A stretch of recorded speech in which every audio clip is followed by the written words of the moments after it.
After a long film session and a disturbing outing in Portland, the Utah Jazz came to Oklahoma City and they almost quieted the Thunder roar. Instead, they played brilliantly but fell short. And we're talking about it next on POSTCAST. David Locke along with Ron Bonne as the Utah Jazz fall tonight in overtime to the Oklahoma City Thunder. A fun one. Final score tonight, 129-125. Jazz did have the lead in the fourth quarter. Couldn't close it, but they also trailed by 5 when the fourth quarter started. Went down by 20 in the second quarter. The first quarter, Ron, the Jazz played. They were down 9, and we both felt the Jazz had played really well, and that, oh my gosh, if they blink at any point, this is going to get ugly because they're playing well, and they're down 9. Then they were down 20, but then what changed? They really had a fabulous defensive second quarter, and what did you see change out of this team? Well, the fact that not only the defense, but it was the fact that the Jazz were scoring in the paint there as well. You remember I told you, boy, the Jazz already got 20-something points in the paint here. So the offense was starting to click in the paint, and then the defense keeping the ball down going down the middle of the floor, and the Thunder did not shoot the 3-point shot very well, and they ended up 7 for 38.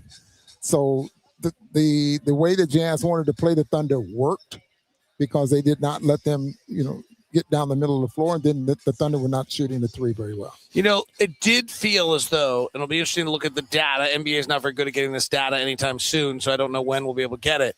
But it did not feel as though we were allowing the same amount of open threes tonight that we have been for the last period of time. Yeah, they get up 38, and then if you think back and how many of those were contested, and it really makes a big difference. I mean, contesting 3-point shots and the way the Jazz was closing out. But the big thing here is the fact that the Jazz did not let the Thunder down the middle of the floor that often. Shea was probably the only one that could get down in the middle of the floor. Neither team shot the 3 well tonight. Thunder shot 7 of 38. Jazz shot 11 of 41. Obviously, if the Jazz could have had a decent 3-point shooting night, they would have won this game. It's not very often that you win a game anymore in the NBA where you shoot 20% or below from 3. So some credit to the Thunder there for the fact they were able to fight through that bad a shooting night. And that's what I was going to mention there as well. Now, this is a very good defensive team. Not sure the numbers on how much teams average against them from the 3-point line or how many threes teams get up because of the way they play defense. But it really makes a big difference in defending this team. They allow a lot of threes. They're 29th in the league at denying the 3-point shot. And they're 28th in the league at defending the 3-point shot. So that's their one weakness, that usually you make the 3. Jazz did not make it. They got 41 off. Jazz lived in the paint tonight. No Isaiah Hartenstein, so Chet Holmgren was the only one, and no Jalen Williams. So they were short 2 centers, and the Jazz really lived in the paint. Now, that number can be a little misleading because that doesn't always mean rim. That can mean both the floater zone and the rim. At the rim, the Jazz were 22 of 38. That's a lot of shots at the rim. 13 of 25 in the floater zone, an unusually good night. You don't usually shoot over 50% there. So the Jazz did have 35 field goals tonight in the paint. Yeah, and Nurkic, 6 for 16. Now, the 6 field goals, not very good, but it's the number of attempts that the Jazz were able to get, that they had opportunities to get a score. He had 16 shots in the paint. Well, they tried to use him overpowering Chet Holmgren. It'd be interesting to go back and look whether that was successful or not. Chet's just so spindly at 205 pounds, and Nurk is so big that they certainly were trying to work that matchup. Yeah, and I thought they did pretty good. The game plan, as you know, we knew what they were trying to do, and I was very pleased with, what happened out there on the floor tonight. This was a hard night. Like, Keontae's not running freely. Lowry's getting battled. Lowry only gets 7 threes off. He hits 2 threes late in this ballgame that were heavily contested. Corner threes. I mean, the impressive thing to me about the outing tonight is this was hard. Yeah. This was not an easy game for anybody. Yeah, and so what do you learn out of that? I mean, you learn how hard you have to play in order to win it in this league. Keontae has a so-so night, 9 for 22 there from the field. But even that 9 for 22 was I thought was good. He's playing against Dort. Takes Dort, for the most part, out of the ballgame. Ends up with a little foul trouble and was not able to, to keep Keontae from getting in the paint. 13 rebounds for Lowry as well. on this one. And highlight moments for a lot of guys. You want growth. Bryce Sensabaugh soaring in for the dunk on the left side. Walt Clayton and his play late. We'll talk about all those things as we continue here on today's edition of POSTCAST. David Locke along with Ron Bonne from Oklahoma City. Jazz fall in this one 129-125. We'll highlight some of those other performances in this one and what the Jazz did. Also, a few more thoughts on what they did defensively tonight as they really, I thought, changed up the way they did things. Today's show is brought to you in part by FanDuel. FanDuel, right now, the wild card round is here, and FanDuel is officially in playoff mode for you. You can get happy hour on Fridays in the NBA, and you can get FanDuel with the playoffs in the NFL for you. Every game during the NFL playoffs, FanDuel is giving customers even more ways to get into the action, because right now, every NFL playoff game day, FanDuel uses Profit Boost Pack waiting for them inside the app. Each game, you'll have a pack loaded with multiple profit boosts you can apply to your bets you like most. Open your Profit Boost Pack first thing on game day and see what boost you want to apply. Boost lets you lean in to your game day instincts, whether you're backing momentum or whether your defense, quarterback play, or coaching. The boosts also give you more juice on the bets you already like instead of forcing you to bet something new. Every play feels bigger. The boosts make the bets feel that way. You make your bets, they apply your then apply your profit boost to go after even bigger payouts while the playoffs get rolling. So visit FanDuel, the official sportsbook partner of the NFL. Grab your Profit Boost Pack for every NFL playoff game. Today's show also brought to you by Rocket Money. That's right. Rocket Money. Do you know where all your subscriptions are and what you might be subscribing to? Well, Rocket Money's here to help you manage your finances so you can feel less overwhelmed. Between subscriptions you forgot about, bills that keep going up, trying to figure out where all your money actually goes each month, it's easy, like to lose control of all of it. So here's where Rocket Money comes in, the personal finance app that helps you take control, finds and cancels your unwanted subscriptions, monitors your spending, and helps lower your bills so you can grow your savings. Rocket Money shows you the subscriptions, tracks your things, and it has transaction categorization. It's a game changer. Let Rocket Money help you reach your financial goals faster. Join at rocketmoney.com/lockedon. That's rocketmoney.com/lockedon. That's rocketmoney.com/lockedon.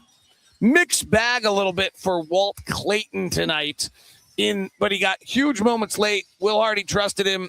He made a monster three in a late game three. Also had thrown a few air balls, had some tough moments, but what a great experience for him tonight. Yeah, and does he have the ability to play those minutes? Yes, he does. And I think, as he's mentioned many, many times, he's the oldest guy among the young guys that we have now. So experience, he has a little bit more of it. Talent-wise, we haven't seen all of it, but I think there's some more he has to offer. But the growth, they're going to need him to grow a little faster. All right, and then Bryce Sensabaugh got closing minutes tonight. He's not shooting the three great right now tonight. I don't know what his final numbers were. He was 0 of 5. He's below 30% on above the break threes this year. But late in the game, pump fake the three, drove, soared to the basket, monster dunk. Yeah, that's, again, everybody can't shoot the lights out every night. I mean, you find other ways to score. We've seen that with Keontae all season long. He might not be shooting a three very well right now as well, but he's driving to the basket, and he continues to drive to the basket and and get to the free throw line. So what do you think of the prowling Will Hardy tonight? That was a different energy and feeling we've seen out of him on the sideline, and Kyle Filipowski came in, missed a defensive assignment or two, got taken out. Came back in, missed one, got taken out. Ace Bailey came in. He was supposed to play 20 minutes tonight. Missed twice back-to-back to let the ball handler get to the rails instead of the middle. Got taken out. What did you think out of Will Hardy tonight? I think you said it during the course of the ball game. He's sending a message. You don't do what you're supposed to do. We went over these things at practice this morning. Why are you making this mistake? That kind of thing. And he's sending a message. You pay attention. You follow the game plan. And if you're not, you're not going to play. None of those things that happened out on the floor was on the offensive end of the floor because you missed a shot or it was all defensively when he got upset and pulled guys out of the ball game. I mean, we've seen him in shoot around a little bit more often than usual again, but because we're on the road. But again, right.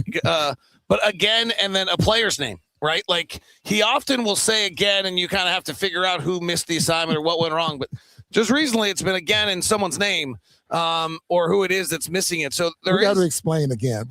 You got to explain what you're talking about. Well, they'll run a play, or the coaches will run a play, and the defense will rotate a certain way. If they don't do it right, he's like, again. And he usually just says again, and you kind of know who blew it. The players know, like, okay, yeah, we did this wrong. It's now been again and more often, like, specifically saying to whoever it was, like, hey, right. you got to do this right. It'll be interesting to see. Like, this is part of Will's thing. Will's biggest point to these guys is no one wants you to do better than I do. Like, I'm tied to all of you. Like, if you can get better, we can all get better. And, you know, I need you to get better. But I'm not doing this because I don't like you. I'm not doing this because, but, like, we've got to have standards around here. And the standards were clearly elevated in the film session today. Yeah, without a doubt. And got here to the arena. Like, as you mentioned earlier, I mean, the shoot-around that they went through was not very long. I mean, it wasn't as long as usual because they didn't go through their little drills and all that kind of stuff. But it's still getting your point across and staying in the basket. He got to be pleased they stayed in the basketball game, gave themselves a chance to win. You know, I'm looking at the little press conference after the ball game, and he has that look on his face like, you know, no smiles. No smiles. I mean, he's competitive. Yeah. So we usually run through a whole set of offensive plays. We didn't run a single offensive play at shoot around today. Like, the focus was entirely on the defense. I think everyone's got to be pleased. That was a good effort in this building. Fourth game of a road trip.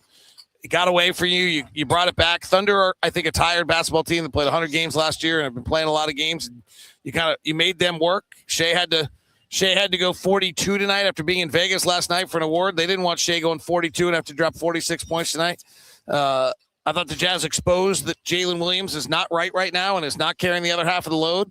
No, I thought the Jazz made them really work tonight. That was impressive. And after all of that, you think back, and there's always one moment, one play, something like that there where it's, what did they shoot? The if, oughta, shoulda, woulda, you know, that kind of thing. That probably would have made a difference. If I'd like to get rid of 3 backcourt fouls, 2 on Nurkic and 1 on Sensabaugh, that would be, if I had anything, just those kind of plays. I think those are fatigue plays. But all right, who are your notes tonight? You know, being a little generous tonight, you think? I mean, I thought guys played hard. I mean, there's a number of guys that obviously that Will was not very pleased with. But I think the starting lineup with minus Mahalu, I like Cody. He's getting better. And then Clayton, who got season-high minutes. Yeah. So Clayton, Cody, Keontae, Bryce, Yusuf, and Lowry get notes. Ron and I will be back with you tomorrow for Jazz Mavericks in Salt Lake City and Saturday against LaMelo Ball and the Hornets. Tickets are available at UtahJazz.com. Come out to the arena. We also remember you can listen to the broadcast in the arena. Bring your noise-canceling earphones. Download the Event Sound app, and you'll get lag-free broadcasting inside the arena. Have a great one. Thanks very much.